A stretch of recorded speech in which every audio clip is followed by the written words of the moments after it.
Hey everybody, it's PodQuest episode 175. Can I make noise now? Okay. Are we on? We are. Are we recording? It's it's January 3rd, 2018. Yep. Yes, it is. It's our first episode of 2018. Yes. And they surprised me with a video. That's why I'm representing sports ball and not nerd. I mean, I'm dressed in my work clothes still. I know, but like that's still nerd. I don't feel like representing my dress clothes. Like, I'll represent sports ball until it gets too hot in this room. Be an adult. Show off the fact that you're a real adult sometimes. No. I mean, he has a point. I'm not an adult. Dressing like an adult's not a bad thing. Dressing in wrestling stuff when you're in your 30s. Yeah. That's a bad thing. No, not really. I mean, Repping now the when Young you're Bucks. when you're Sean Appleton's age, maybe, but He's in his 30s. late 30s, mid 30s. I think he's, what, 35, 36? 35 or 36, yeah. Well, I mean, no, he just had a birthday. I mean, just in general, when you're Sean Appleton's age, you'll never be Sean Appleton's age because he's always going to be 5 years older than you. It's fair. So, you're good. So I'm good as Yeah. long as I don't catch Sean Appleton in age. Exactly. But what if you somehow did? Then he has to stop wearing wrestling shirts. Nope. I'll just wear more. I'll wear 2 at a time, all the time. So happy New Year's, guys. Happy Hey! New Year! Hey, Happy New Year! We made it around the sun, just in time for our 2018 times, according to some psychos.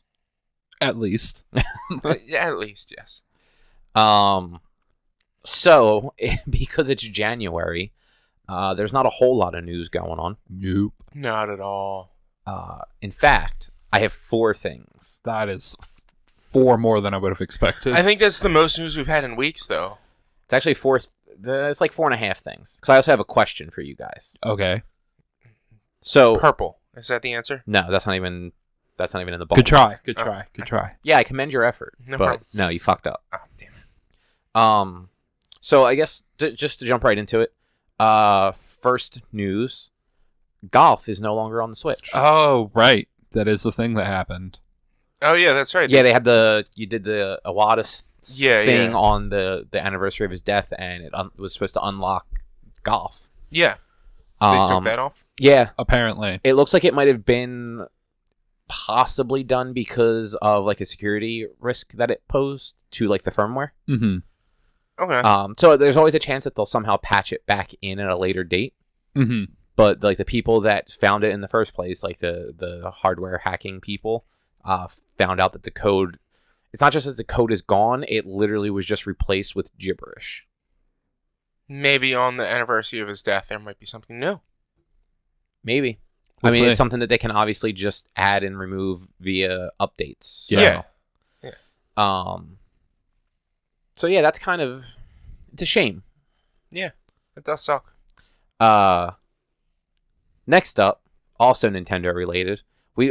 You mentioned this a little bit last week. Nintendo delayed the 64 gig cartridges for the Switch. Mm-hmm. Apparently, it's delayed until 2019. Yep. Which I don't think we mentioned last week. I don't know if know if that was new detail that came out or we just didn't. I think we had mentioned it. I But it was vaguely definitely that remember they got hearing that delayed. last week, but I don't know why they delayed it. It sucks. Especially because there are already games that require more space than the 32 that the existing cards can handle. Yeah. Because you have, was it LA Noire just requires more. So, like, when you put that cartridge in, it has to download more games. Patches. Yeah. And, like, that system already doesn't have a lot of space. So, if you don't have a large SD card in there, like, you're kind of fucked. Yeah. And then Doom was the other one. Multiplayer is DLC. Mm-hmm. And like NBA 2K18 is bigger than the internal storage on the Switch. There was something else that was like that, wasn't there? Maybe. I think it was like, It might have also been Doom if you had everything. I was going to say Doom probably is. LA Noire probably is Yeah. too. If it's because the existing cards are 32 gigs. Mhm. So, yeah, it's kind of shitty. Kind of Sucks. shitty. Also shitty. Drew and I were just talking about this actually before you got here. IGN has fired their editor-in-chief. Why? Sexual harassment allegations. Yep. So a few months ago, I want to say it was maybe like November-ish, A former IGN editor came out and like talked about her harassment issue that she had that actually caused her to leave that company. She now works at GameSpot. I remember reading that. Yeah, and like the person that was doing it no longer works there either. Like I don't know if he quit or got fired, but it was months and months prior to like the allegations coming he had out. left for whatever reason. But in her like sort of description of what happened, she said that like her boss just kind of blew her off and told her not to be so uptight about it, and basically made her feel like it was her fault. Yeah. And it turns out that this was the guy. Yeah. So he has not been in their office since November, when IGN kind of shut down for the day, and right, and they did the walkout. When they put like the staff posted that notice online, basically saying like we're not okay with this. Yeah. Mm-hmm. He apparently he was called out in that meeting, like somebody like accused him of stuff, and he had not worked in the office since then. Yeah. But as of today, he no longer works for IGN at all. So that happened. They took a step in the right direction, at least. Yeah. And then the last thing I have as far as like actual news goes, not that you guys will care, but Marvel's Ultimate Universe might be coming back. Yeah, Eric told me about that. And he's annoyed. It's the dumbest goddamn thing. Yeah. So they got rid of the Ultimate Universe in 2015 with Secret Wars. Okay, right. So the whole lead up to that, there was like 2 years leading up to that where in certain comics they were dealing with incursions, where two different Earths were kind of overlapping with each other. Okay. And one of them was there's basically an option. Either one Earth could destroy the other Earth, mm-hmm. or they just had to wait and then both Earths would die like in the same time. Yeah. And it literally got down to the final two Earths were like the 616, like the prime Marvel universe, and the Ultimate Universe. Yeah. They were the final incursion. It ended with them like both dying. Like the last page of the issue that it happened on said R.I.P. Marvel Universe 1961 through 2015, R.I.P. Ultimate Universe 2001 through 2015. Yeah. And then like the whole Secret Wars things happened where Doctor Doom had like stitched the world back together the way he wanted it and everything. And like since then, like Ultimate's been gone. A bunch of Ultimate characters are in the 616 universe now. Yeah. Miles Morales is there. A bunch of his supporting cast. Okay. Not all of his supporting cast though, because some of like the last volume were actually other characters like that had already been introduced in Ultimate. So you had like Peter Parker's Ultimate Peter Parker's family and cast weren't there with him. There was like some mutants and some other heroes that he was friends with that kind of had their own stories in the Ultimate that weren't brought over. Okay. Yeah. But any characters that were kind of like introduced and developed around his introduction came into the 616 universe. Yeah. They also recently brought in Ultimate Wolverine. Well, it's Ultimate Wolverine's son, who is now Wolverine. Okay. Along with the original lineup of the Ultimates, which is the Ultimate version of the Avengers. But they were like resurrected as clones because the Ultimate version of Reed Richards, who was evil, has been in the 616 universe ever since Secret Wars. Yeah. As a villain, because that's what he is. Mm-hmm. But it's just weird now because the way that it was the book Spider-Man is where they kind of showed it. It ends with literally showing a splash page basically of a bunch of Ultimate heroes still alive and well that were even dead in the Ultimate Universe. Captain America and Thor died prior to like the Ultimate line ending. And generally in the Ultimate Universe, if you die, you're dead. Like you stay dead in that universe. Though they did bring Pete back prior to that. It wasn't around long enough to just resurrect everyone. Yeah, no, I mean that's true. I mean that was the line that really got me reading comics. Yeah. But like at a certain point, it kind of just it ruined itself, which is a shame. But it happened. So yeah, that might be coming back in some form, and it's not cool. No, Eric's not happy about it because now he's got to split his time up into more and blah blah blah. And I'm like, no, he actually we were talking about it yesterday. He said he's not going to buy it. Yeah, he says he's not. I mean, I don't think he's read comics in over a year. I don't think he really goes to the comic book shop anymore. Like, yeah, he doesn't fair. go. Like he doesn't get that stuff anymore. I mean, he still gets it. He just doesn't get it regularly. Yeah. Like, I'm sure his pile at the shop is just friggin' huge. He was down to just like 2 or 3 books, so actually not as big as you'd expect. I think he was mostly Star Wars books. Star Wars and Spider-Man, and like Amazing Spider-Man, I think. Maybe Saga. Yeah. The Star Wars books are really good, though. Like, all of them are really good over there. That's what he tells me. That's what you tell me. I just haven't read them. Well, so, like, the unsubtitled, non-character focused Star Wars book. It's set between A New Hope and Empire. Yeah. And it's filling in all the gaps in the, basically in the 3 years there.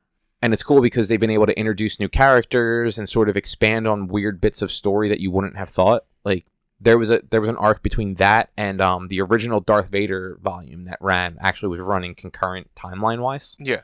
So, like, there were a few crossovers where, like, those 2 books matched up and everything. And, like, you find out, like, you see Vader finding out that Luke was his son sort of thing. Yeah. But, like, obviously, Luke isn't going to find out that Vader's his father in the books. Yeah. Right. But, yeah, it's actually just been really cool because of all the stuff that they can do with the comics that we'll obviously never see in the movie because all those actors are super old or dead in some cases now. Yeah. And even they relaunched Darth Vader, and it's a prequel now. So it's actually the first issue picks up right at the end of Revenge of the Sith after he crushes the room. Yeah. And it picks up from there, and it shows like how he got his red lightsaber, and like goes into like all of that, and him hunting down like the last of the Jedi that either escaped Order 66 or for whatever reason like weren't murdered yet. Yeah. In fact, there. Do you remember in? I want to say it was Clone Wars. Obi-Wan goes to the archives to try and find the missing planet, and the librarian lady's there, and she's like, "Oh, if it's not in the charts, then it doesn't exist." And then he goes to Yoda and everything about it. Yeah. I'm 90% sure that the Jedi he's trying to kill now is that librarian. That's awesome. Yeah. But yeah, those for books. I'm trying to think of the right way to put this. For like a licensed sort of series like that, it's being surprisingly well done. Yeah. Which, I mean, I guess that's the case a lot. Like the Power Rangers book at Boom is really good. Ninja Turtles has been really good. Though, I mean, the actual creators involved with that, or one of their creators is involved with it. Okay. The Ghostbusters books were usually pretty good, the few that I read. So it's like, I guess because the people that are writing them at this point were like fans of the original stuff to some extent, so it makes it a little easier. They're basically writing fan fiction. Yeah. Yeah. But yeah, that is the news. So. Yep. Didn't you say you had a question though? Yeah. Oh, right. So, Drew and I were talking the other day about Breath of the Wild. Okay. And Giant Bomb in particular, during their Game of the Year stuff, said that it was revolutionary for the open world genre. Okay. And I agreed with that. Like, in a lot of ways it is. He does not think so. But he also very openly says that he never played it, so... Yeah, and just from what I've seen of it, I don't see how it's revolutionary, but not know it, like, there might be something I'm missing not having played it. So, the question that I have is, do you think it was revolutionary, Richie? For, like, what it did to that genre? Like, that open world exploration sort of gameplay? And whether you do or not, like... For both of you, are there any games that you can actually think of that were revolutionary in the last, say, like 10 years for their sort of genre of game? All right. First of all, on the Legend of Zelda, see, the thing is, when I think open world, I do think exactly what Zelda was, and also exactly what Skyrim is, and exactly what Fallout is. Like, I look at all them and I'm like, that's open world. Mm-hmm.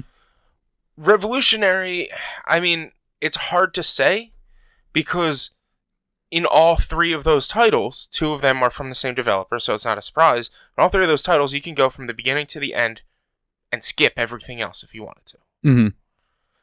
But in only one of them does what you do have something to do at the end. Whereas if you were to skip everything in Fallout or in Skyrim, your boss isn't going to be... Well, it's going to be harder because you haven't leveled up, but your boss isn't going to be any different. And your end game isn't going to be any different. You're just going to get the same story that you would get if you completed it the right way or the wrong way. Legend of Zelda, you're not given really a story. You're just thrown into this world and like do whatever the hell you want, follow whatever track you want, and if you want to get a story, here's some semblance of a story that you can get. Mm-hmm.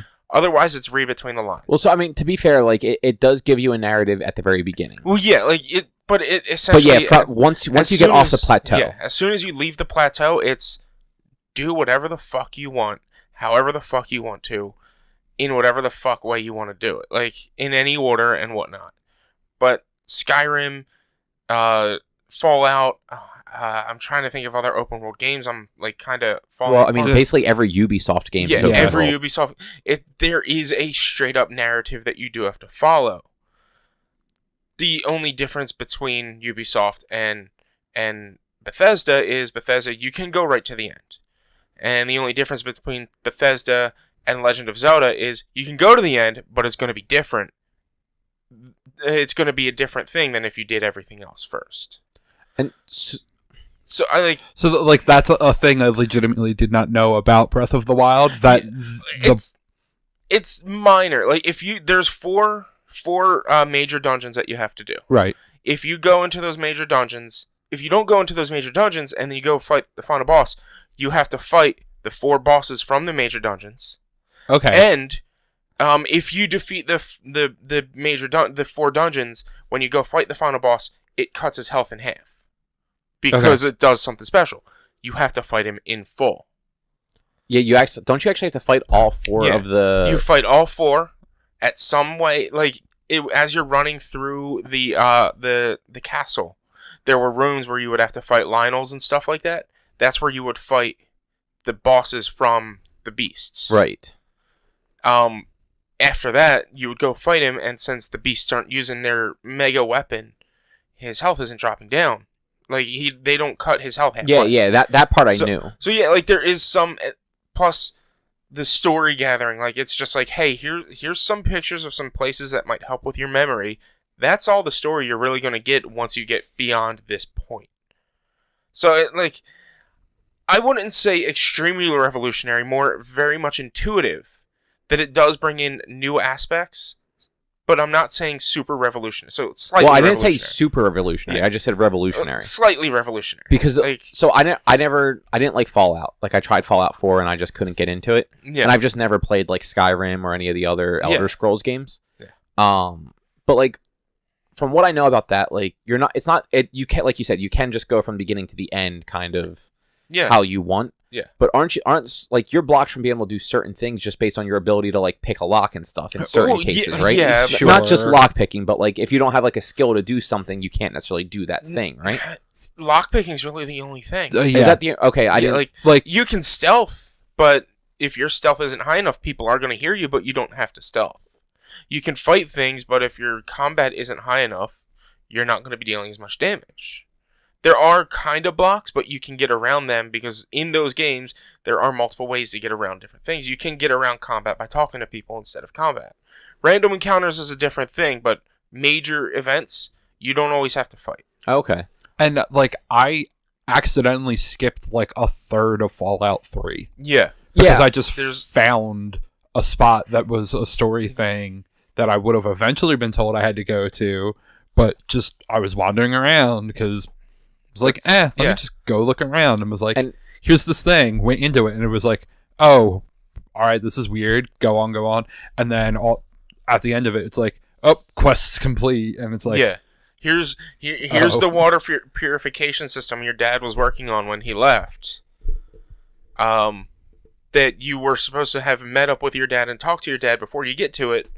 And now go back and talk to your dad where you don't even know where your dad is because you never met him before. Yeah. I mean, that's similar to, not similar, but you had things in Zelda like the dragons that you could easily miss. That, they were kind of like a side quest. Yeah, I mean, the dragons, they weren't anything. Like, the dragons were just a thing that was in the game that if you see them, oh, cool, that's a dragon, it's very pretty. But then you learn at one point, oh, you need dragon items to upgrade things. How do I get these dragon items? Because I can't fight these dragons. You shoot them with an arrow. So it's like, there's a lot of things in that game that you would never know if you didn't try. Or even the third dragon that's on the mountain that's corrupt. Yeah, you have to do the whole corruption, and then after that, you have to find out where it actually flies through. Yeah, that was like there's a lot of things in that game that like similar to like those Bethesda games where it's almost happenstance that you would come across them. Yeah. And then certain things are, you could be guided towards if you followed like a certain path. Mm-hmm. But they're not just limited to that path. Beyond a certain point, there is no path you're given. It's just go out and do things in Zelda. Whereas in the other open world games, there is no point like that unless you complete the entire main campaign. But Bethesda games kind of aside, just because I feel like they are almost a different beast altogether too. Yeah.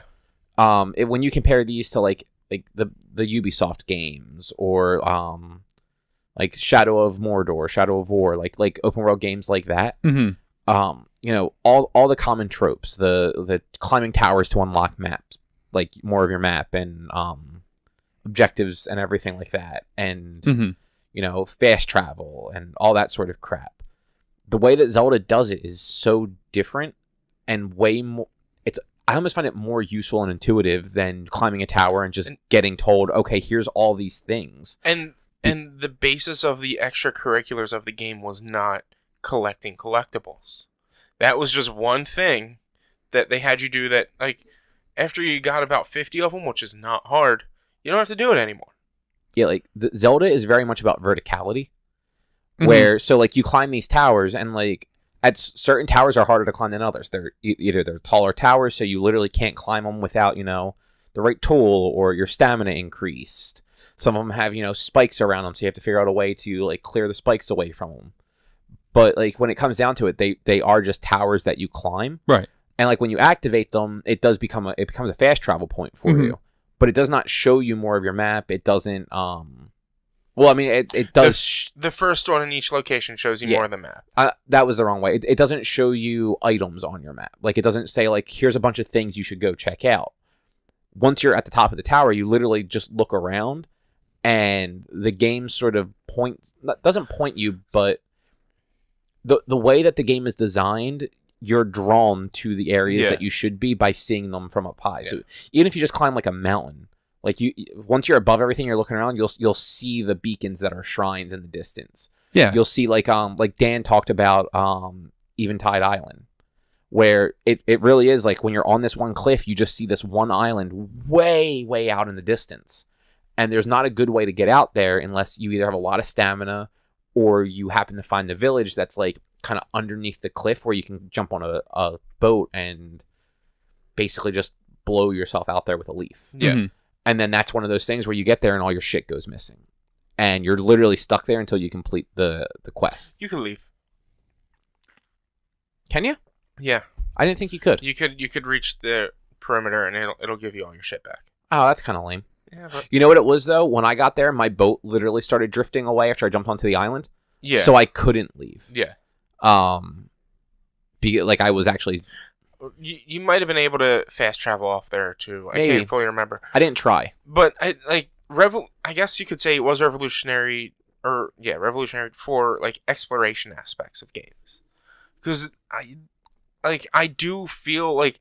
And I keep going to Bethesda games because they're, like, the most common. They're the I most think they're open and I think they're probably the most close. Yeah. Like, it's like, in Bethesda games, I feel a little bit towards, let me just go over here and go over there. Let me open up my map and see what's nearby. But with Legend of Zelda, it was more of a, I see that, let me go there just because. Or I'm up high, there's all these cool things, let me go there just because. I don't know if there's anything there, but in Bethesda games, it's like, I'm going to go here because there's something here. And as I'm walking, all right, I guess I'll check everything else out too. Yeah, I mean, not only that, it just, like I was saying, like that line of sight thing when you're up high. Yeah. You might see a shrine, like, way off in the distance.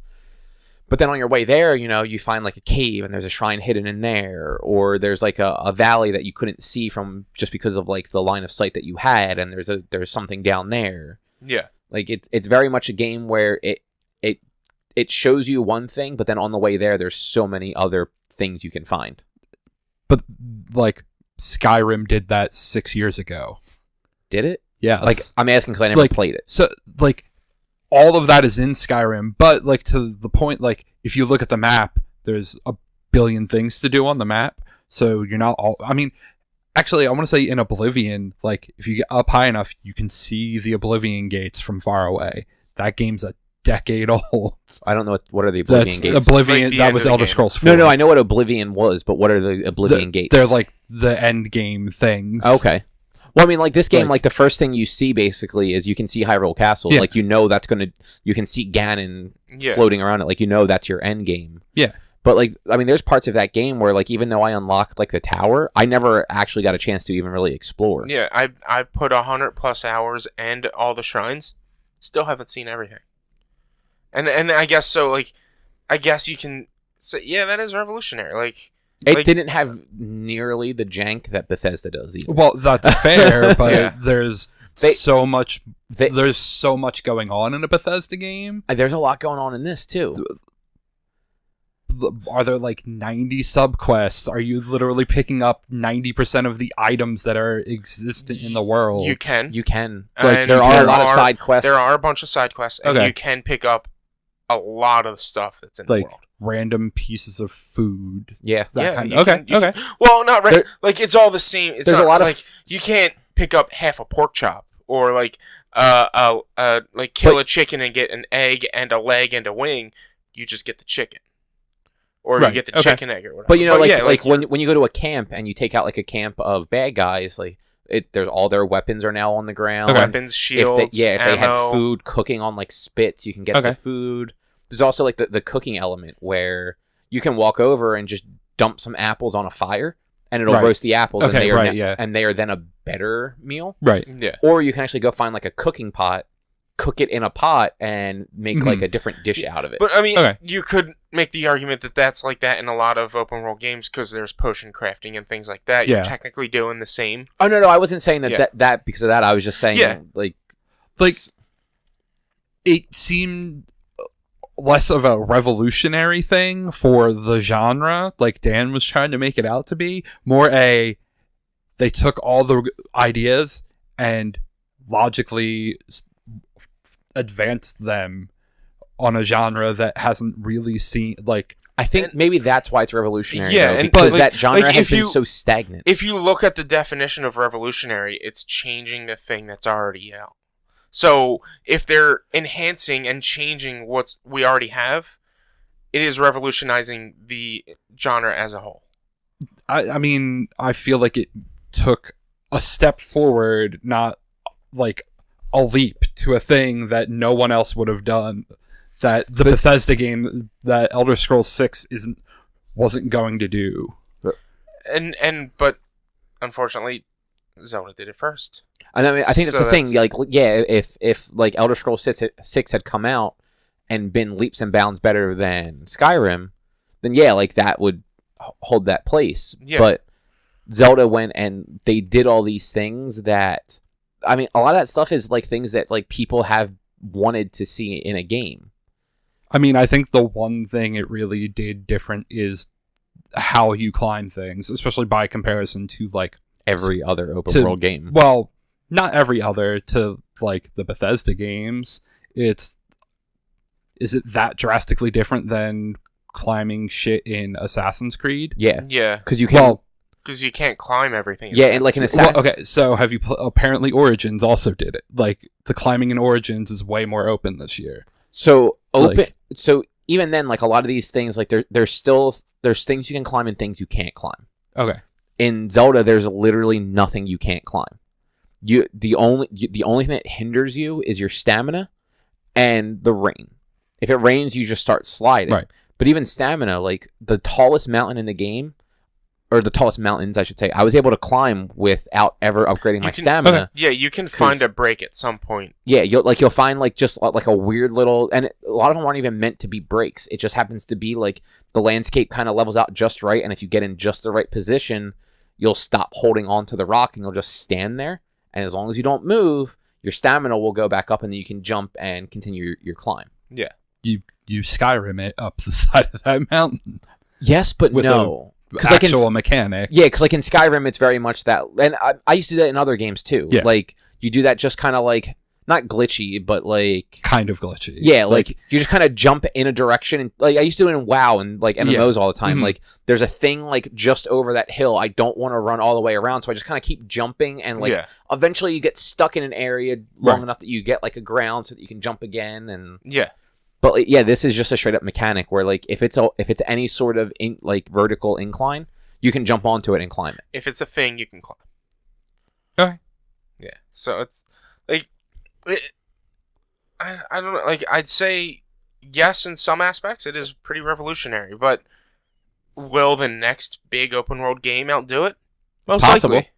I mean, I'm not gonna say most likely, just because we've watched, Ubisoft release the same game for a decade. Yeah.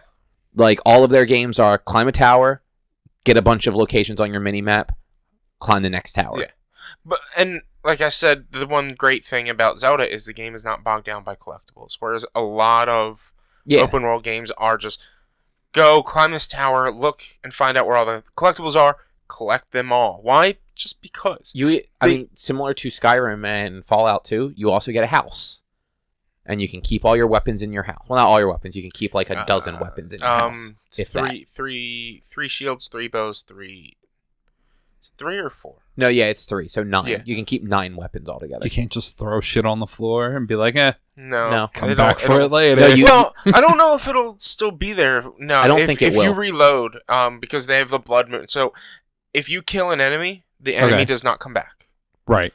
Unless a blood moon happens, which a blood moon is random. I've had three happen straight in a row. Or it could happen once every 10 days. You never know. So if you kill everything on the map before a blood moon happens, there's nothing to fucking do. Mm-hmm. So that's like I believe in other open world games, like monsters keep coming back. I'm not too sure in Bethesda games. I've never really I'm gotten pretty too sure far in them. No, I mean, Fallout 4 definitely has respawning enemies. Or even just like not even respawning enemies as much as just random encounters in general. Yeah. Whereas in Legend of Zelda, there are no random encounters. Everything happens in specific spots for specific reasons. So if you're running through a field and you don't see any enemies, you're not going to randomly get attacked by a giant minotaur behind you. He's going to be at a specific spot. Gotcha. So, yeah. That's, I guess, my take on Zelda. But the other question, I really don't know. I can't answer. Yeah, like, I don't know. Yeah, I don't know if anything's really been close to revolutionary in the last 3 console generations, really. Like, it's all refinements and iterations. Well, see, like, you know what? PUBG. Well, I'd also say like things like Gears of War and Uncharted, like they were revolutionary for that over-the-shoulder third-person shooting. Like a lot of games took not so much their first iterations, but their sequels, like where they kind of got the button mapping correct for things. You know, you didn't have to equip grenades anymore. Yeah, but I mean, see, like that's where like I'd say Gears 1 is revolutionary. Gears 3 is better Gears of War. Like, well, and that's what you would say. Like, if there's a Legend of Zelda Breath of the Wild 2, it's going to just in general, it's not going to be more revolutionary. It's just going to be Breath of the Wild 2. It's going to be hopefully better than Breath of the Wild. So yeah, Gears is revolutionary in ways that like you never thought of before. Gears 2 and on is just a better take on that. Yeah. So I would think maybe like Uncharted was like one of the first new games of that style, like the like the big like cinematic. the cinematic type games where it's like the Tomb Raiding stuff as well, like those adventure type games. That was like one of the first few games like that in a long time that they really stepped the bar up, and that's why the Tomb Raider game had to come out and be so completely different than previous Tomb Raider games. Maybe like Resident Evil 4 with the like quick time or the what's the word? Is it quick time? Yeah, quick time. Quick time event cutscenes and like just generally how that game went. Like that to me, that is the best Resident Evil game ever. And it's Resident the Evil most 4. non-Resident Evil. Yeah. Like I don't know. It's a great 5 might be the most non-Resident Evil. Yeah. No, as the further on after 4 gets more and more non-Resident Evil. Well, apparently 7 is like I haven't played 7 yet. people seven's compare good. 7 to 1. Okay. And 7's scary. Yeah. Like you're actually like That clip you sent me. yeah. There was a clip of one of the guys from Giant Bomb. It was somebody else was recording it, but he was playing PUBG. Okay. And he literally says at the beginning of it, I just set my girlfriend up with Resident Evil 7 in VR. Oh God. And then it fades to black and it says 2 minutes later. And they're talking, they're playing their PUBG round, and you just hear this like blood curdling scream. Yeah. And then like 2 seconds later another scream. And then he goes, "Hang on, I'll be right back." And then you hear a female yell in the background like "fuck you" or something like that. And then like 2 more screams. Yeah. Nice. All in the span of maybe like a minute and a half. Nice. I don't even know if that video was a minute. Yeah, and a like half it might be long. shorter than that even. Yeah. But yeah, like I don't know. Like I don't know what to really make of the term revolutionary. Like Dan Reichert throwing around masterpiece about like 97,000 games. Like I mean, he is a bit on the hyperbole side. So and so like I don't know what I would. There's not many things I would call revolutionary unless it really once cemented like Gears of War basically cemented the third-person shooter genre. yeah, like, exactly.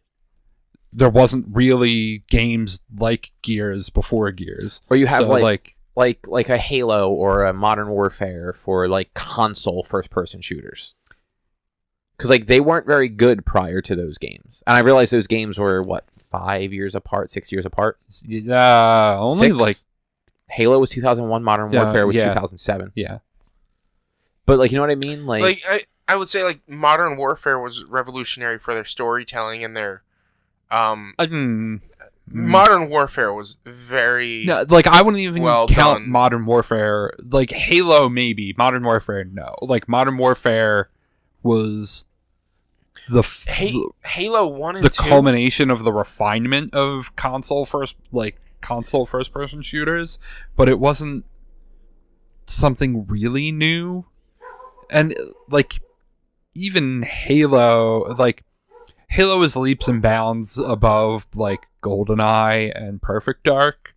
yeah. So, but like Modern Warfare is not really leaps and bounds beyond Halo. But I'm like storytelling sense though. Like The Halo story in Modern Warfare is... Listen, I love Modern Warfare 1 and 2. I don't know. The story is a action movie story. I'm just talking about Call of Duty 4 Modern Warfare. Right. Like that was probably one of the hardest hitting storylines, especially the whole nuke scene, to me, in a long time in video games. Like, and that was like, it gave me a sense of purpose to finish off the game. Like, it was to me, it was a pretty solid storyline. Halo 1, Halo 2, very lacking. Halo 1, especially like Halo 1, you get to this, you find this thing, and you're this ultimate warrior. Go to this spot, and then go completely back the way you came. And I generally don't really understand the story because halfway through they incorporate zombies or bugs. Yeah, but sure. it's not so much the story, but just the way that game played for a console shooter. Yeah. Yeah, I know. And so it's revolutionary for the way the game played, but Modern Warfare could be revolutionary for the storytelling aspects, or some other. Just in general, like every game can be revolutionary in different aspects. It doesn't have to be in a whole. It's just the way they did this was revolutionary, and that's probably what they were more so getting at with Legend of Zelda Breath of the Wild. The way they did something was revolutionary compared to everything else that's out there with that same ideas. But yeah, I can't fully think of anything that I would say like, oh, it's the best of the best, and it changed the world for me. Maybe Monster Hunter, but NBA 2K16. Putting them ghosts into basketball games. That's the one where Spike Jonze, right? Spike Lee. Spike Lee, Yeah, that's it. Who's Spike Jonze did Jackass stuff. Yeah. And the Okay. movie Her. Okay. Yeah. Oh, right. He's done other stuff too. Yeah. But Spike Lee wrote the story for NBA game. yep, where you're really just trying to make your ghost best friend happy. Yeah. I mean, like, I would put Monster Hunter maybe in the revolutionary category. You're actually saying a good thing about Monster Hunter? Revolutionary for being the worst game ever made. I mean, like, sort of. Yes, I guess. Yeah, Like, I never played the original Monster Hunter, but I'd say from 3 on, it did like change a lot of the whole big enemy aspect combat when game. did Monster Hunter 3 come out? I don't remember. Monster Hunter It was on Freedom the Wii. was 2006 or 7. So I didn't say get after in, that. I didn't really get into So that Monster was Hunter until pre-Dark. 3. I have a thing Was right that here. pre-Demon Souls? I haven't played I didn't play the first 2009 couple. is Monster Hunter Tri. Is that Monster Hunter 3? Yes. Yes. Okay, so no, I take it all back. It's just Demon Souls. Demon Souls was February 2009. Oh, all right. Wait, when was Monster Hunter? August 2009. August, Demon yep, Souls Demon wins. Soul. Well, I mean, No, Fuck I mean, Monster Hunter. I knew everyone that I play Monster Hunter with. They started with Freedom and Freedom Unite, which came out like a couple years prior to it on the PSP. yeah, no, like, I didn't get into it until about Monster Hunter 3, Monster Hunter Tri. So it's Wow, Freedom was actually 2005. that sounds about right. I thought it was like 6 or 7. I think the original Monster Hunter was 2000. It's a PS2 game. Yeah. Yeah, I believe that. I don't know. No, it's probably like 02 is my guess. 2004. Oh, even later. I mean, the PS2 came out in 2000. Yeah. So no 01 here. I think it was 01 here. Okay. No, But yeah. it had to be 2000 here. Was it 2000? I think so. It was either 2000 or 2001. I can't remember. North America, October 2000. Okay. That's So it what was I wasn't almost sure. 2001. Right. Yeah, Anyway. like Monster Hunter kind of created a genre, which kind of has then had like things like Demon Souls and Dark Souls and Bloodborne are not exactly Monster Hunter, but kind of in that sort of vein a little bit. While they have splintered off, I wouldn't necessarily call like Dark Souls revolutionary because they take similar aspects of combat styling and things like that from Monster Hunter. Yeah. So, but they built on their own thing with their whole storytelling, and especially in Bloodborne. I didn't play any of the other Souls games, but in Bloodborne, like, you don't really get much of a story, but No, it's all given that's to you all in items. Yep. Monster Hunter, up until more recently, you didn't get a story at all. So Because it's bad. no, it's so it's why I couldn't stand. What was it? The PSP one. Freedom Unite. Yeah, I tried to get into that with Evan and them and Anthony, and was like, "Fuck this game. What is even happening?" Oh, that was me. I didn't understand anything about it. I didn't do any research into it, and we were all starting fresh. So I was like, "Oh, I want to fight giant monsters, and I want to use dual blades." And I went and fought giant monsters using dual blades, which isn't necessarily the best weapon for a beginner. Then And why were you telling me to do it? I was telling you to try all the weapons. I don't know. You kept telling me dual blades. That was, I mean, for the what was it? The Great Jagras? Yes. For the Baroth and the Anjanoth? No. Because they have skinny legs. And that's not fun. But, yeah, so I can't remember what I was saying. Good. So what have you guys been up to? I beat a few games. Like what? Super Hot Okay. and Wolfenstein 2. Oh, nice. Yeah. Those were both fucking really cool. Yeah, I want to get Super Hot VR. Yeah. Super Hot was free with Twitch Prime. So I Amazon saw you say Prime. that, but it was no longer free when I saw it. I didn't know when it ran. Someone had, I want to say Wario64 on Twitter. I'm also not sure I have a computer that could even run that. I mean, you could have just claimed it, and then if you ever got one. Yeah. My 5-year-old PC fucking ran it, so. I don't have a PC, though. I have a true. a shitty laptop, and a MacBook. Super Hot's real cool. Nice. It was real cool. That and VR are on PS4 now, right? I believe so, yeah. Yeah. I'm like 90% sure. I recommend them. It's neat. It's hard. It seems parts. It seems like it would be... Because having seen like other streams with it where it wasn't just Jeff Gerstmann like actually playing it really well, like I started seeing like other people doing it. I'm like, oh wow, this game is actually harder than he made it look. So like there's a lot of pattern recognition, but also like the enemies that spawn in won't always have the same weapon, which then throws off your building a pattern of what you wanted to do. So like shoot, throw is not always working if two guys show up with knives. Yeah, or these 2 times they came through with katanas. Oh, now they have a fucking shotgun. And then like the last fight, I want to say, I had times where someone would come around with the pistol, and then other times he would come around with the shotgun, which dramatically changed like how you need to go behind cover or not, because the shotgun takes up so much more space with bullets. Do you know what Super Hot is? No, that's why I'm phasing out and looking at your comic book cover. So I have you explained it before on the podcast? Maybe, but it's been a while because it came out on PC like a year and a half ago. Okay. So it's a first-person shooter where time moves when you move.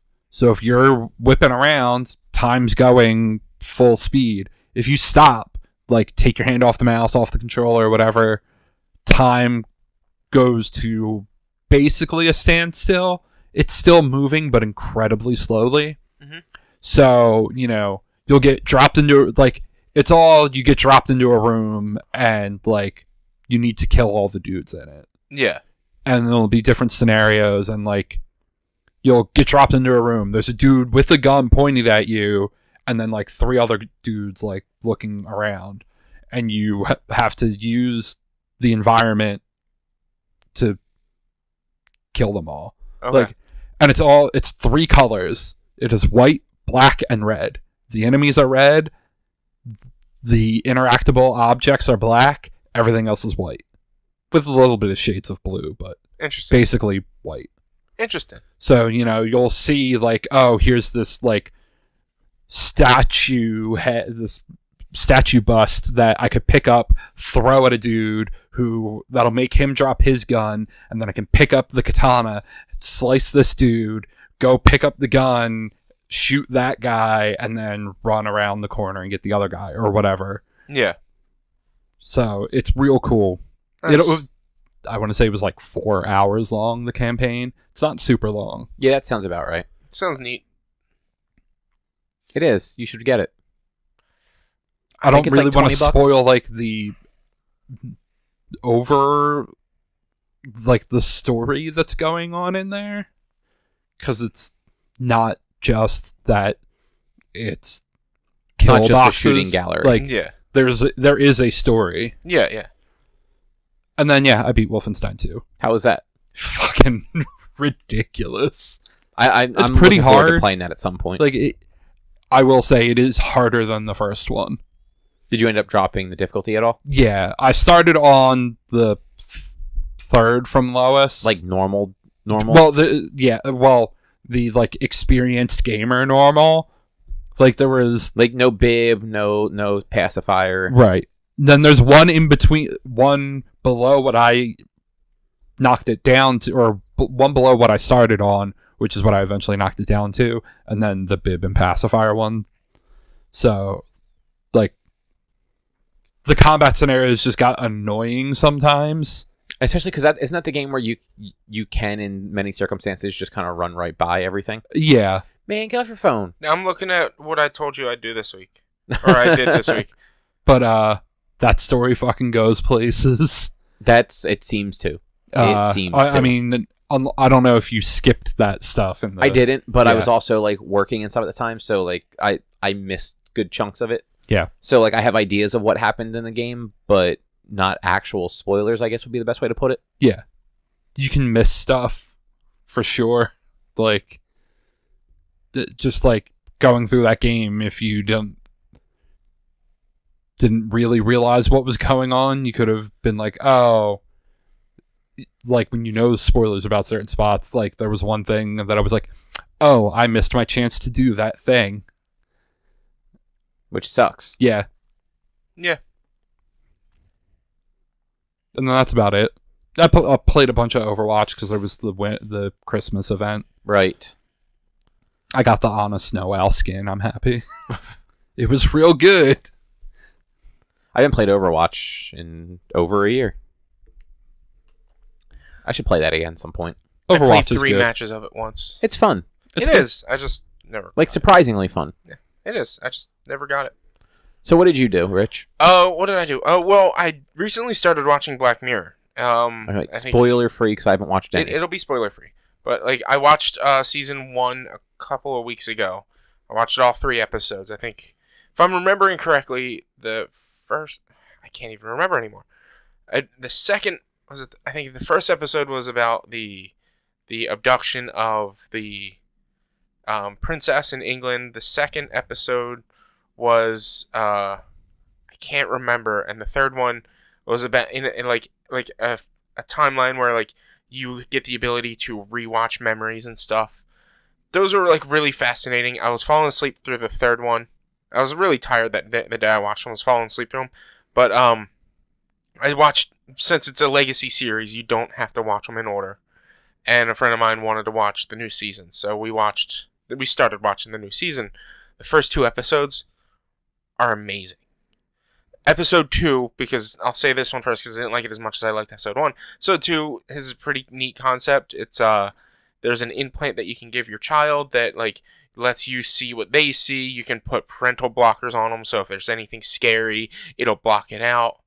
And like you get a tablet with it that you can watch your child, whatever they're doing. You always know where they're at and stuff like that. And it shows the life of this girl from the age of like 4 to the age of I think 18. And as she's growing up with this implant, and like it was a neat episode. I was like, that's kind of weird but cool. I like that concept. But episode 1, probably the best thing I've watched in a long time. It starts off making fun of like Star Trek and how bad those cheesy 80s space shows were. Then it goes to like what seemed like, and it looks like it's filmed in the 80s. Like Okay. It's mocking that entirely. Then it goes to what it's like modern day filming, and it's like the actual show. Like it was just like a precursor to it or whatever. Mhm. The actual show, it's about a guy who works at a development company. They make this video game called Infinity, which is all VR. You just connect into it all with a little like headpiece, and you get brought right into it. Well, he developed the entire thing and has his own subset that he can then act as the characters from the TV show that they were making fun of, the space TV show. And he, if anybody does anything wrong to him, he'll get their DNA and add it to his game. It's the weirdest thing in the world. And like, or if he has an interest in that person or whatever, he'll get their DNA and add them to the game. So the person in the real world has no idea. But when you get added into the game, you have all your memories. You're a clone of yourself in the real world. So you have all your real world memories leading up to the point that your DNA was taken. And That it just reminds me of something. like it was. I just cannot think of what that reminds me of. I don't know. I don't know, but it was amazing. Like I thought it was going to be like a what was that show or that movie with Tim Allen? The Santa Galaxy Claus. Quest. Galaxy Quest. Yeah, I thought it was going to be like a mockery. I thought it was going to be a mockery of Galaxy Quest, which it kind of turned into it at some point, but it took such a ridiculous twist, and it's you gotta watch. If you're not gonna watch any of that show, watch that episode at least. That is a great episode to watch. Be like, this is a crazy, awesome show. That show is Twilight Zone-esque in where each episode is self-contained an anthology. thing. Yeah, each episode is a self-contained thing. and It's you basically don't- technology focused. Yeah. Twilight Zone. Okay. Yeah, because the first episode of the entire show was about how fast stuff spreads social media wise. Right. I really hate that I can't remember the second episode of the first season. But It's a British show too. yeah. Seasons 1 and 2 were British on British TV, and season 2 also includes a special. So there's 3 episodes, 4 episodes, and then 6 and 6 for 3 and 4, and those were just Netflix. So they're less British in the third and fourth season. 12. That's right. The second episode of season 1 was they lived in like a tower, and they just work like the guy you follow. His job was to go and ride a bike, and just like he had like a screen in front of him. It was a stationary bike. He was riding it, and you lived off of credits. So there was like an American Idol program that he bought this girl he fancied a pass into that cost all his credits. It's a ridiculous thing that happened. It was an interesting episode. After that, I also watched one episode of this anime called Parasite. I don't know how old it is. A friend wanted me to watch it. It's interesting. I will watch it more. But it's like I missed like the first 2 minutes of it because I was cooking dinner. But this dude gets a parasite in his hand. That then Is it Parasite with a Y? yes. So the anime is actually relatively new. Okay. It ran from October 2014 to March 2015. Okay. But the manga it's based off of is actually older. It ran from 1988 to 1995. Okay. So it looked neat. The artwork was pretty cool. I'm going to rewatch the first episode because I missed a portion of it because I was cooking food. But it seems pretty neat, and I'll give you a better like recap of it when I actually get through it. I'm on episode 100 of Critical Role, so once I finish that, How many more do you have left? 20 because there's 119 and I'm on episode 100, so it's 20, right? That's not 19. There's it's 20 episodes. About 20 episodes, give or take. And that starts back up in 2 weeks, so I should be able to get it done. Hopefully. And then the last thing I did was I started playing Tomb Raider. The Rise of the Tomb Raider, the one in the snow 2 years area. late, all right. Yeah, 2 years late, but I just got it. And I played like an hour or two of it because I was falling asleep. I started playing it on New Year's Day, and I was just exhausted and not feeling good. So I got to the point after the avalanche in the beginning of the game where you make your first camp, and saved and turned it off, and it's a fun game. It's an interesting story. Yeah, they throw you right into it. So yeah, like the game goes some interesting places too. Yeah. I liked that one better than just Tomb Raider, like the one from 2013. Yeah. Mm-hmm. Both of them were really good though, but I thought this one, because she wasn't learning how to survive, it just felt a little more like realistic's the wrong word, but I can't think of a better one. Because like in Tomb Raider, like the girl is, she doesn't seem like she has any, like she should have any skills, but she can use every weapon that anybody drops and make her own bows and arrows and all this sort of like crazy survival stuff. Mm-hmm. Yeah. And like by this one, it's like, all right, well now she's more experienced. Like I can accept the fact that she's like crazy, like combat specialist, mountain climbing. Yeah. Like Yeah. That makes sense. superhero. It makes sense. Plus, I think the story for this one was a little more interesting because it tied to her past more than the first one did. Yeah.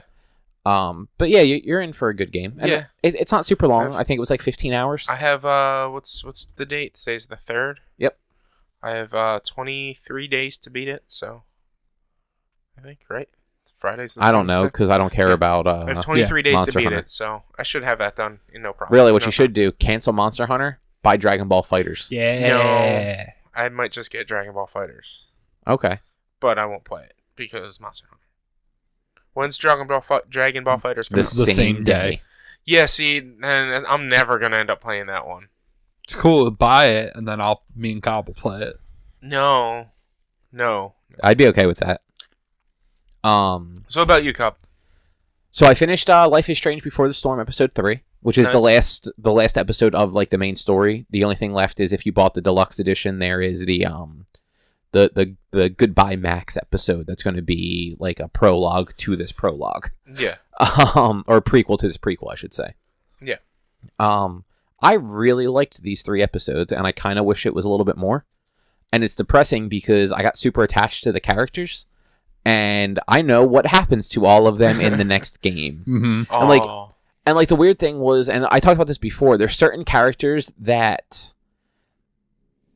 either they're dicks in this game, but you realize by the next one that they're actually not that bad, or vice versa, where like there's people that you think are like kind of pitiful, but then you find out in the next game that they're actually kind of shitty people. Yeah. And it actually kind of it sways your decision makings about them to the point where you have like a lot of times when you're dealing with the guy that will become the stepdad. I always like all of our interactions. I always kind of like took longer to decide what I wanted to do because it's like I know how his character turns out by the end of like Life is Strange proper. Mm-hmm. So it's one of those things where I want to be a little bit nicer to him, but I also know that game starts with you with like the two of you not getting along. So I don't want to do the things that make it seem like I'm leading to them getting along, knowing that that's not how the story goes. Yeah. This last episode though, like it went a lot of places. Yeah. Like it got violent. There was a lot of like kind of emotional stuff going on that I didn't expect. There was another D&D scene that was actually really well done. Yeah. The kid that you played with in episode 1, he had his, depending on what you do anyway, he may have had his arm broken by a drug dealer. Wow. Yeah.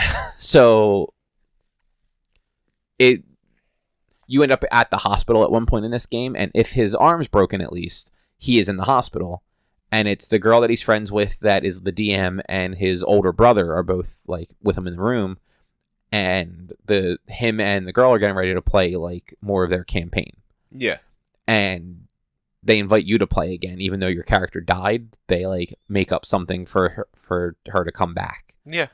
And there are definitely multiple outcomes to it, because like early on you get the option of whether you want to go to a cave or go to a forest, and there's a third option of like perceiving which one is the better route to go, basically. So like if you don't do that at all, then you could just end up in like the bad scenario. But like it actually ended really well considering I know where the game goes. Right. And it was a fun little sequence because you get to pick all the like the you get to pick the options they do, and they actually like play them all out fairly well. Yeah. But yeah, I don't want to spoil anything about this game or the proper Life is Strange because they're both really good stories and worth playing. I think Life is Strange was a PS Plus game. I believe so. It was. Which means Richie didn't get I it. didn't get it. I don't know why I didn't get it. I just forgot. Because you're the worst. Maybe I didn't have PS Plus at the time. You're just bad know, at 'cause there everything was- involving video games. There was like a month or two that I didn't have PS Plus. It was a month or two Because where you were paying I was for broke as hell. Final Fantasy and No. not. That was And 37 I was months. playing Final Fantasy. That was 37 months he was paying for Final Fantasy and not playing. Probably. But yeah, I'm actually kind of sad that it's over, because at this point there is more that you could tell for like particularly for the two characters that you kind of focused on in these episodes. Yeah. Mm-hmm. And it actually made me dislike Max, the character that you play as in the first game, a whole lot more. Like I don't like at this point like I prefer the canon ending to the game, just because I don't like the idea of Chloe and Max like running off together, because Max is kind of a dipshit. Wow. Like she's a shitty person and a shitty friend, and she should die in a fire. That's mean. I'm just saying. You're allowed to say. I'm allowed to say too. But yeah, I enjoyed it a lot. And but yeah, so what I meant before was this game takes place in 2010 when Chloe is a sophomore, I believe. Yeah. the first Life is Strange was in 2013, nearing the end of senior year. Okay. So it would make sense that that wouldn't make sense, but there are 2 years in between that they could technically fill in the gaps. Yeah. But I feel like that would almost be. It would just it would be going back to the well too many times. Mm-hmm. Because this did end well, the ending cinematic kind of it put things in a good place too, so that where. It makes the first game hit a little harder with some of the stuff because now you see what Chloe's relationship was like with certain people. Yeah. That aren't around anymore in the first game. If people haven't played either, would you play the prequel stuff first?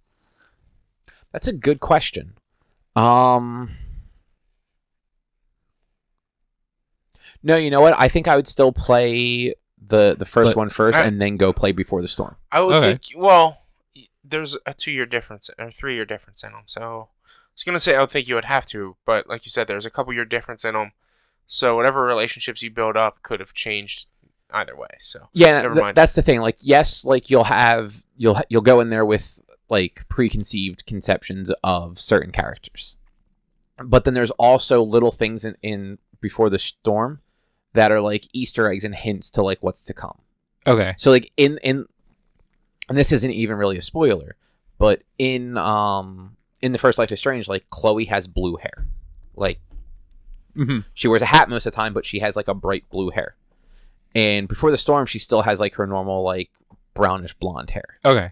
At one point though, she finds a bottle of blue hair dye in her room and has internal monologue of oh yeah, that's right. Before Max left, she was going to dye my hair blue to be like Bluebeard the pirate, because when they were kids, they were super into pirates. Yeah, and it's just one of those oh, okay, so that's how the blue hair comes about, or again, I can't say anything without spoiling stuff, so I'm just not going to. Yeah, but yeah, there's just a handful of those little sorts of scenes where even just your drug dealer, stuff that happens in the first game kind of makes you look at him a little differently, and then it makes the stuff he's doing in the first game make more sense too. Okay. Plus, he has a dog, and you get to see his dog as an adult and then as a puppy. Oh. And if you go through and read all, because that's one of those games where it's all about going through and just interacting with every single object you can. Right. So in Before the Storm, if you go early on, you're in his he lives in a Winnebago. If you go in there and you start reading his Google history and his web page results, it's nothing but him asking why his dog won't eat steak. So apparently, somebody gave him this puppy and he just keeps trying to feed the poor puppy steak, and the puppy doesn't want it. To the point where one of the people that responded to his comment is calling him a bad pet owner because he just wants to feed his dog a steak because he thinks it's a good dog and deserves a good meal. Wow.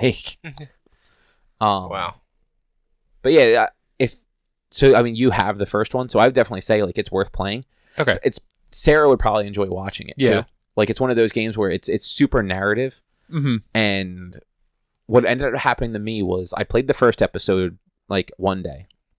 And that, it was good, but it was nothing groundbreaking. Mm-hmm. And then I went in and I started the second episode. And I went right into the third. And then by the end of the third, so much shit had gone down that I just played straight through the final 2 episodes. Okay. And I had ended up playing for 8 hours that day because I wanted to see how that story finished. Cool. Yeah. I also, I was over your place on Monday. Oh, yeah. That happened. With, Papa was there and Jess. You missed them. No one invited me. Yeah, because it was a game night. Fuck you, dude. The hell. I invite you to all the game nights that I host. You've never invited me to a game night. Because I don't host them. It was actually kind of impromptu. You're a jerk. It was an Erica Sarah thing. They decided to do it, so. Just kidding. So it's not like I love Papa or anything. No, you don't. Did you ask Papa to come hang out with you? I was busy. Well, so were we, but not too busy that we didn't invite our friend that we haven't seen in years to come hang out. I was too busy.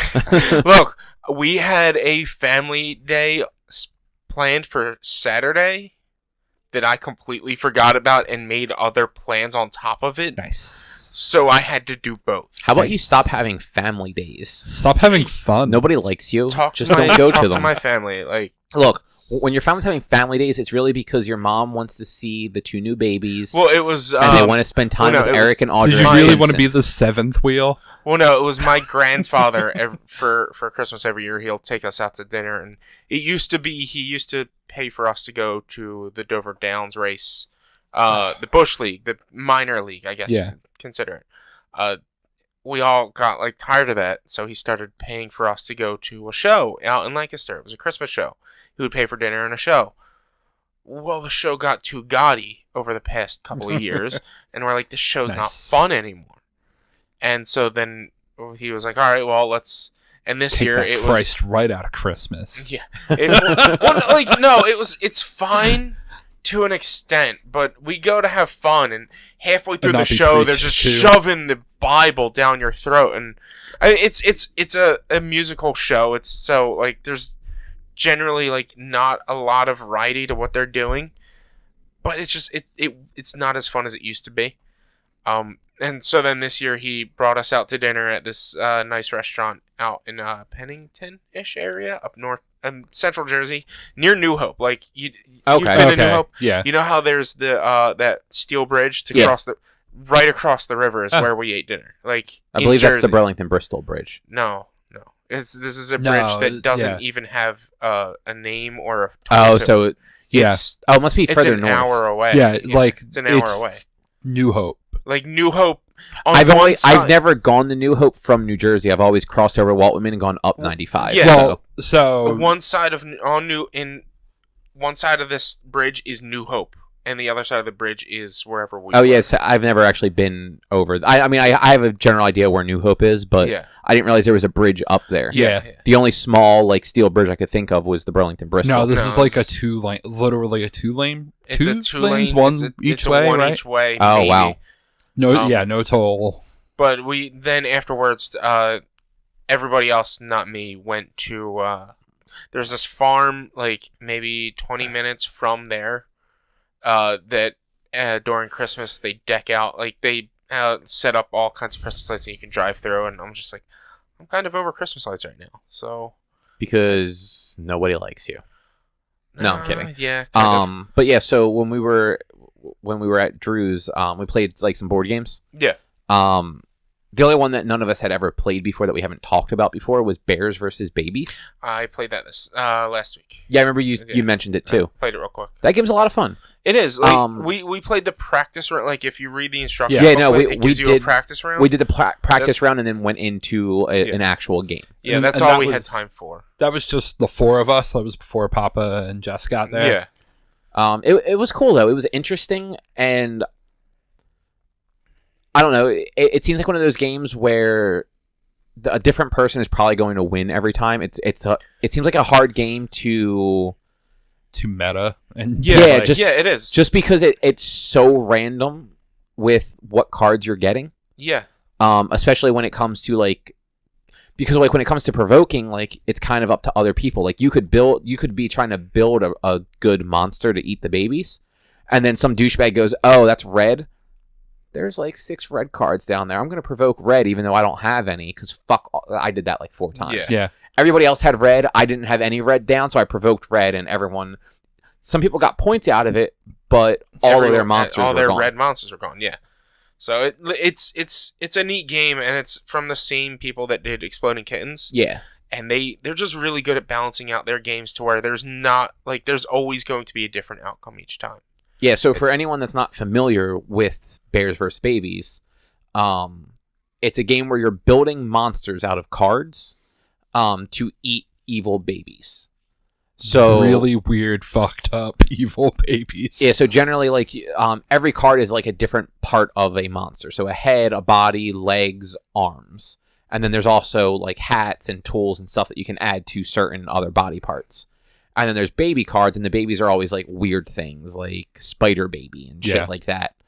And they get kind of stacked in the center of the table. And there's 3 different types. There's a land, a sea, and an air. And each monster head has its own type. So when you provoke a baby to fight its army, you call out its color or its type, and then that type of monster for all players have a chance to defeat it. Whatever monster of their type has the most points, that person actually gets the baby cards as, their points to win the game. Mm-hmm. Yeah. But the interesting thing about it is, if nobody has enough points to take out the baby army, all the cards just go to discard, including the baby cards. But like if the three of us were playing and we all had red, which was air, and I provoked air, and then, I thought I had the most points, but then it turns out Richie actually did.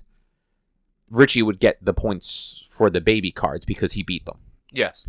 I'd get to eat the babies, and then everybody else who had air cards would have to discard them along with myself. Yeah, that's what everyone would lose their red monsters. So whatever monsters you build out are really only good for one actual turn of action. Yeah, so if you're trying to build up a strong monster, you're going to want to hope that that pile of babies that's equivalent to that monster gets bigger and bigger and bigger, so it's more worthwhile for you to wait until you can challenge them all at once instead of just challenging one and losing 6 monsters. Yeah, like at one point I had a sloth in a leotard, but it could not dance.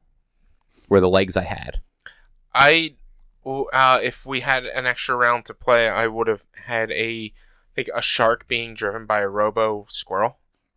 Yeah, Drew actually went back into the discard to pull that out at one point. Of the game, I was like, no, I want this, because I had no torsos anyway. So I was like, I'm going back and getting that torso because there's a card that lets you're allowed to go back through the. It's actually one of the rules. One of the things you can just. So so you have you can either do 2 actions if you're playing with 4 people or more. Yeah. So it's either 2 actions, which is play 2 cards down to build a monster, draw 2 cards, or draw a card, play a monster, like whatever. Yeah. If you choose not to do any of that, you can provoke one of the baby armies. If you don't want to do that, you can actually go dumpster diving, and you can go through the discard pile and pull 1 card of your choice out. Yeah, we when I played it, we were playing it like at a restaurant while we were waiting for our food to show up. Okay. So we got through the practice rounds, and then our food showed up. So it's like, well, we can't play now. Yeah. So. But other than that, I already mentioned like the Spider-Man shit with Ultimate Marvel Universe coming back. Yeah. And that the Darth Vader and Star Wars comics were really good. Because I caught up on all of those. Nice. Poe Dameron book is actually really good too. I forgot to mention. Okay. It takes place prior to Force Awakens. And like the very first issue is Leia sending him on the mission to go find Lorsan Tekka or whatever that guy's name was. The old guy from the beginning of Force Awakens. Okay, right.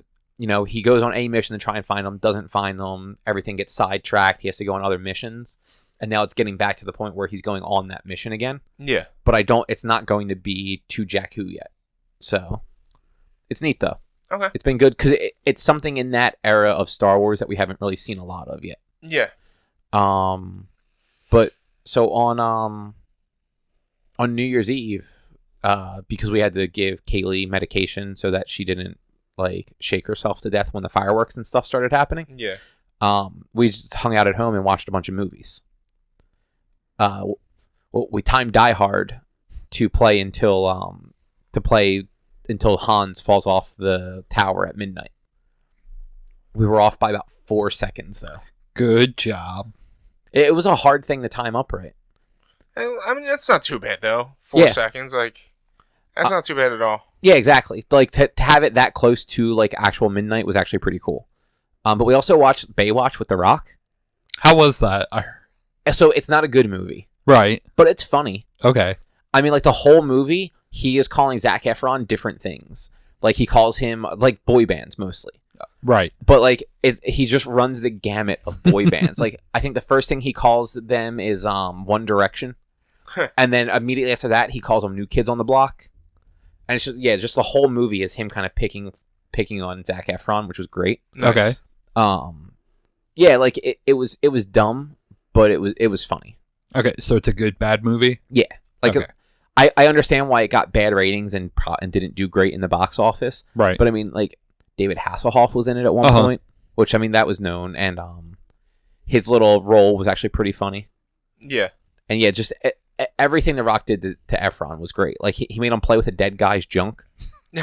Literally, had no real reason to, They were trying to figure out how this guy died though, and he literally he's like, check the guy's taint, and like literally Zephron like had him like lifting up the guy's balls, and then The Rock is just sitting there with his cell phone out taking pictures of him, because Zac Efron's character is supposed to be an Olympic gold medalist in swimming. Yeah. Okay. So like that's the whole thing, like, but he's like a disgraced Olympian. Gotcha. Like, he ended up during the relay race, he showed up late and hungover, and like on his lap threw up in the pool. So you literally see him swimming real fast, and then just this like green cloud kind of billows out behind him, and then he keeps swimming, comes back and has to swim through it again. Oh God. So they gave it like he ends up with like some weird nickname and everything like that. He's homeless. So like, but he's also just a dick. Nice. I wanted to see that movie. That movie looked great, but The Rock never got to. The Rock basically makes him do the Ninja Warrior course, and then turns around and goes, "I didn't say that was the course."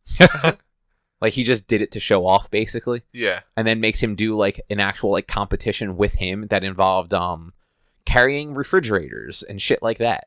Like to the point where like we're watching that, and I'm just like, who the fuck just has 2 refrigerators to carry on poles like that? The Rock. But so in the movie, like they get to the end, and like Efron can't get all the way there, and he really goes, refrigerators?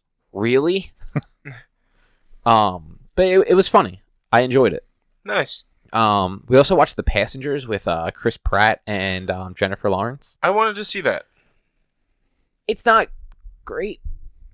Like it's got its entertaining moments, but overall, like definitely not memorable and not really worth the 2 hours. Yeah. Like if you're literally doing nothing, you just need background noise, sure, like throw it on. Yeah. But yeah, not. I'm hoping to watch Bright within the next couple of days. Yeah, I do want to watch that. Because I know critics are saying it's terrible, but everybody I hear say it's amazing. Yeah, that's the thing. Critics hate it, but the audience loves it. Like Yeah. it got a second season. A second Or movie? yeah, second. It's not A sequel. Yeah, sequel. Speaking of Netflix, though, we did start watching Fuller House the second half of season 3. It's so bad. They're on a 3rd season of that? Yeah. And they split it up into 2 halves. Cool. So the first 2 seasons were 13 episodes each, Right. and they aired within the same year. So like Oh. season 1 came out in February, season 2 came out in December, and then Okay. season 3 started in August, I think. I think June or July, actually. I think it was can't later remember. than that. But anyway, yeah. So season 3 started in the first, like in the summer ish, and then the second half of it just came out like in December. And it's rather than being 13 episodes, it's 19 episodes. So it was like 9 and 8 or something like that. Yeah. 9 and 10. Yeah, 9 and 10. I'm sorry, that my math was bad there. A little bit. But yeah, it's bad, but it's bad in that way that Full House was Okay. bad. So it's still So it's Full House. Like I was talking to Evan about it, and I was like, I don't know why I'm watching Fuller House. He's like, it's the same for me. It's so bad. I get so mad because they got such great kid actors for Stranger Things, and then these kid actors are so fucking terrible. Like, nah, dude, it's the entire cast is terrible. But I can't stop watching it for nostalgia reasons, I think. So I mean, I don't think Jodie Sweetin has really done a lot of acting since no. then. She's probably done way more drugs than acting in the in-between. Hey, she's been clean for a long time. The actress that plays Kimmy didn't do much of anything after Full House. No. Candace Cameron married a hockey player. And she's been on a lot of like Hallmark and Lifetime movies. Oh yeah. So true. what I was going to say. So also on New Year's Day, there was a Psych marathon on the Hallmark Murders and Mysteries channel, which I didn't even know was a channel until I saw Psych was on it. But every commercial break, they advertised for a new movie starring her. Yeah. She's returning as the crime-solving librarian. Oh God. Returning. So this is It's a sequel. It's probably like the 20th. I want to say the setup for this movie is they're making a movie based on her. So this has to be at least the 3rd or 4th. God. And it's got like a real bad name, like Tessa Teagarden or something like that. But yeah, so like not that any of them are like just straight up bad actors, but I think they didn't spend a lot of time acting. They went and had lives after they got off of such a popular show. But see, I think some of the acting is purposely bad. Like, I don't think all of the actors are actually that bad. Like, because No, sometimes they're really good, and it's not really the actors as much as it's the writing and directing makes the show campy. that's what I mean. Like, I think they're doing that on purpose. Yeah. And that's why I keep watching it, because it's like that bad, entertaining bad. Yeah, it's purposely bad, which makes it kind of good and entertaining. And every once in a while, they have a super adult joke that it's like real subtle, but like I'll look at Erica, I'm like, I'm surprised they put that in there because it's so kid friendly otherwise. Yeah. But yeah, that is certainly a show. Excuse me, a show. I think we're on like episode 15 or 16. Yeah. We just found out that Matt and Steve are still friends. Okay, yeah. Have you finished it? I finished it. I'd finished it in one sitting because, like, they're easy watches. Yeah. So it was like you said, it was all at 8-9 episodes. At one point, I wanted to stop watching, but I looked and I was like, I can't stop now because I'm almost done and I don't want to come back to this. And they're like half an hour. So yeah, I think it's actually 20-something minutes even. Oh, it might be. Normally, like, the Netflix stuff is closer to, like, the full length. But, yeah, like, I don't know. I like the fact that, you know, there's a lot of callback in it. Yeah. Which is usually fun. The end of the season, there's a major call. There's some major callbacks at the end of the season. You'll see. I like Kimmy's husband. Oh, yeah. Fernando? Yeah. He's great. I love how, like, you probably got to the episode. He's like, oh, I'm gearing up for my for the new racing season, and they're like, oh, I forgot you even had a job. Yeah, cause he's like an Indy F1 car sort of racer. Well, I even like when he came back. He's like, I stopped for I was winning so bad, I stopped for McDonald's, and somebody stole my car. Yeah. He's like, no, I'm just kidding. Yeah. But yeah, I think that's everything I did. So I checked. There are the first of those movies with Candace Cameron came out in 2015. There are 7 of them. Yes, there are 7 of them. Well, the one they were advertising that's coming out this year is the 7th one. Insane. 3 years. And that's what happens when you don't have a career. And That's Aurora Teagarden, I think, is her character name. There it is. Yeah, Aurora Teagarden. 7 of them. Oh, it's a novel series also. Oh, all right. How many books are there? They're 10 novels written from 1990 to 2017. And they're gonna pump those movies out from 2015 to 2019. Oh Yeah. shit! The books were written by the same lady that did the True Blood books. Oh, interesting. That seems like a dramatic departure. Wow, yeah.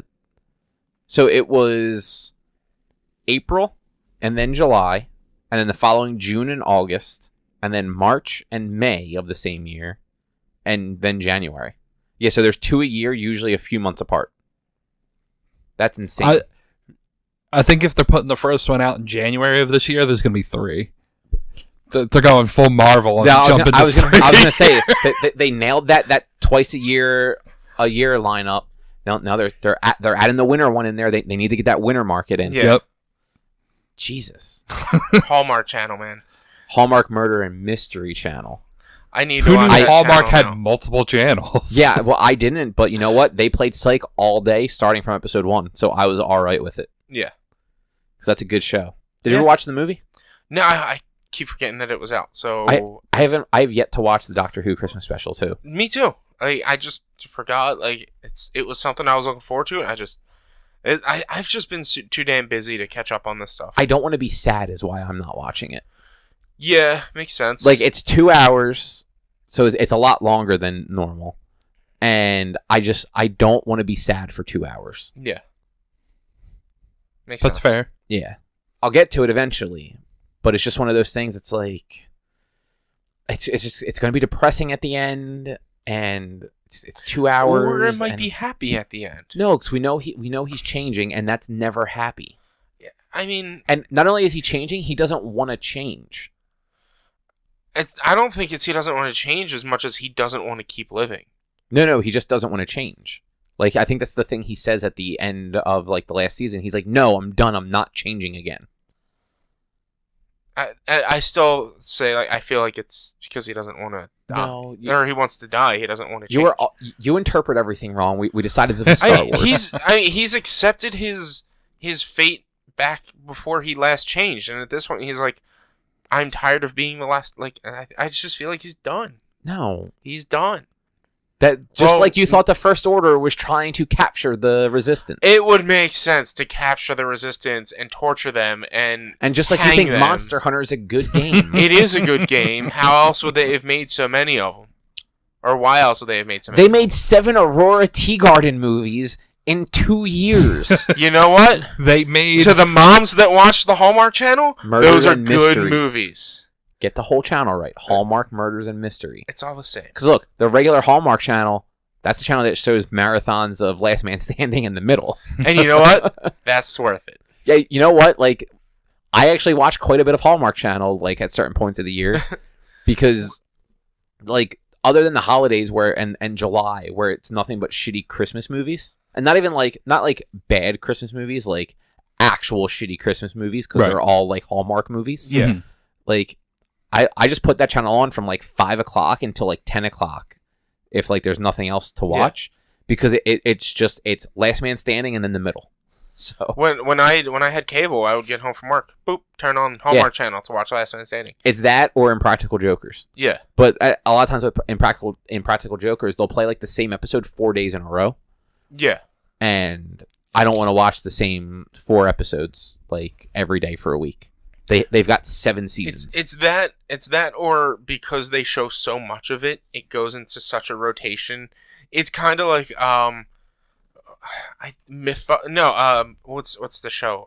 The fishing show on Discovery. Deadliest Catch. Deadliest Catch. They have so many seasons of that, but they would air the marathons of it every weekend. That. Every month, you could time it like what weekend of the month it is because you would see. And I mean, you're not wrong there because I'm pretty sure True TV only has 3 shows now. It's Carbonaro Effect. Jeez. Carbonaro Effect in Impractical Jokers and Hack My Life. Hack My Life. Oh, and Adam Ruins Everything. Right, yeah. But they don't ever marathon that one. Yeah. Like, the marathons are almost always Impractical Jokers and Carbonara Effect. Adam Ruins Everything is more of a viral thing on the internet than it is a bingeable thing. Also, there's only 2 seasons of that. But I bet if I went downstairs right now, Impractical Jokers is probably on. Oh, yeah, it absolutely is. Absolutely is. Nothing wrong with that, though, either. But I think that is probably it. Oh, actually, no, we didn't talk last week. Did you watch S.H.I.E.L.D. from 2 weeks ago? I haven't watched S.H.I.E.L.D. since like the 2nd episode. So I need to catch up. I'm behind. I need to catch up. I just the most recent episode had Fitz.